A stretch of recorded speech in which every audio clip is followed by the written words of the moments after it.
କହିଲ ଦେଖି ଗୋଡ଼ ଆମର କି କି ଉପକାର କରେ? ଦୁଦୁଲି ମୁଁ କହିବି।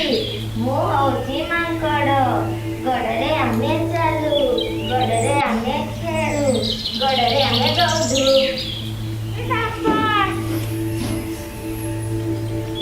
ଛାତିର ଖରାରେ ବିଦାୟ ଖରା।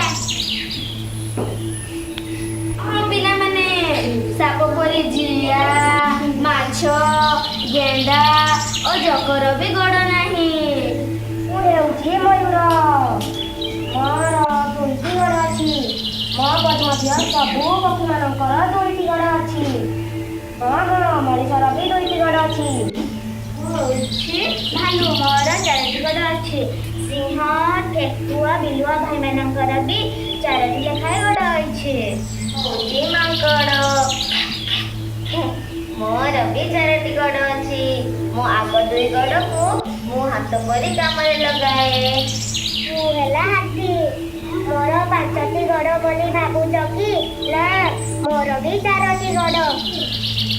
ମୋର ଗୋଟିଏ ଲମ୍ବା ଶୁଣ୍ଢଟେ ଅଛି।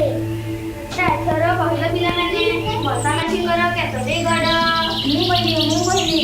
ମଶା ମାଛିଙ୍କର 6ଟି ଗୋଡ଼। ମୋର ନାମ ହେଉଛି ପ୍ରଜାପତି। ମୋର ବି 6ଟି ଗୋଡ଼ ଅଛି।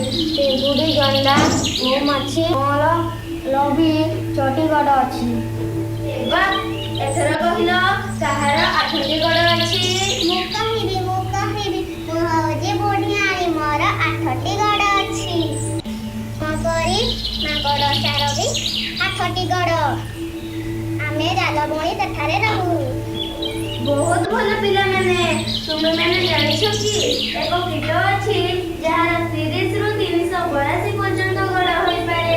ସେହି ଅଦ୍ଭୁତ କୀଟର ନାମ ହେଉଛି ବିଛା। ତୁମେମାନେ କେଉଁଠି ବିଛା ଦେଖିଛ କି? ହଁ, ଆମେ ଦେଖିଛୁ। ଆରେ ବା, ତୁମେମାନେ ତ